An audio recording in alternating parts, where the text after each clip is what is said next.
পাশে লিঙ্কটা দিচ্ছি, ওকে প্রশ্ন করে যে তুমি কেন রাজনীতিতে আসলা। ইলন মাস্ককে প্রশ্ন করতেছে Jordan Peterson, who is probably ওয়ার্ল্ডের one of the most popular clinical সাইকোলজির প্রফেসর। তো উনি বলছে যে কেন আমি রাজনীতিতে আসলাম, কারণ রাজনীতিতে আসার তো তার দরকার ছিল না, সে এত বড় বড় ব্যবসা করতেছে, রকেট বানাইতেছে, অনেক কিছু করতেছে টেকনোলজিতে, এত কেন তুমি পলিটিক্সে আসবে যেখানে তুমি জানো যে পলিটিক্সে আসলেই তুমি আরও অনেক বেশি বিতর্কিত হবে। অলরেডি সে বিতর্কিত, সে আগে যেটার নাম ছিল টুইটার এক্সেরও মালিক।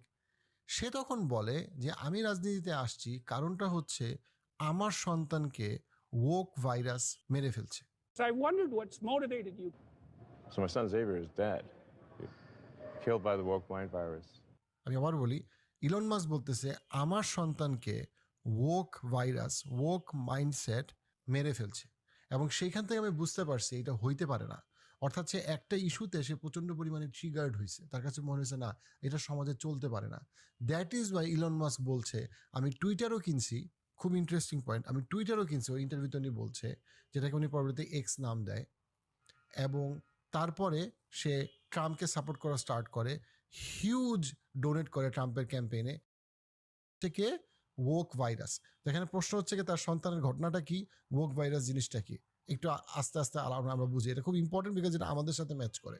ইলন মাস্কের সন্তান, তার অনেক সন্তানের মধ্যে তার অনেকগুলো বউ বা গার্লফ্রেন্ড যেভাবে বলেন, তার প্রথম যে ঘর, তার প্রথম যে স্ত্রী গার্লফ্রেন্ড, তার ঘরে তার 6 সন্তান। তার 6 সন্তানের মধ্যে এক সন্তান সে তার টিনেজ পিরিয়ডে সে ছেলে ছিল, বায়োলজিক্যালি সে ছেলে, সে তার জেন্ডার চেঞ্জ করে, সে সমকামিতায় ওই সন্তান দৃঢ়ভাবে বিশ্বাসী এবং সে তার জেন্ডার ট্রান্সফর্ম করে। অনেকে বলে তার মেন্টাল হেলথ ইস্যুস ছিল, অনেকে তাকে বলে যে তার অ্যাডিকশন প্রবলেম ছিল, অনেকে বলে সে সুইসাইডাল ছিল, অনেক রকম কথা আছে, এগুলোর মধ্যে পক্ষে বিপক্ষে অনেক রকম কথা আছে, বাট মূল কথা হচ্ছে সে তার জেন্ডার সমকামিতায় বিশ্বাস করে, সে তার জেন্ডার চেঞ্জ করে। ইলন মাস্ক ছিল তা এটার ঘোর বিরোধী। সে জেন্ডার চেঞ্জ করে সে একটা মেয়ে রূপে আবির্ভূত হয়।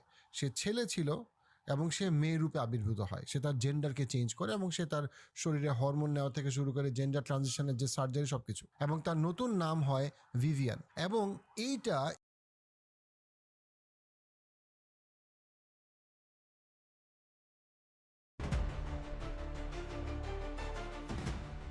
ইমেইলগুলোর মধ্যে দেখা যায় 2012 সালের নভেম্বর মাসে মাস্ক লিখেছিলেন আপনার দ্বীপে সবচেয়ে বুনো পার্টি কোন দিন বা কোন রাতে হয়। আবার 2023 সালের ডিসেম্বরে তিনি জানতে চান ছুটির সময় সেখানে যাওয়ার ভালো সুযোগ বা ব্যবস্থা আছে কিনা।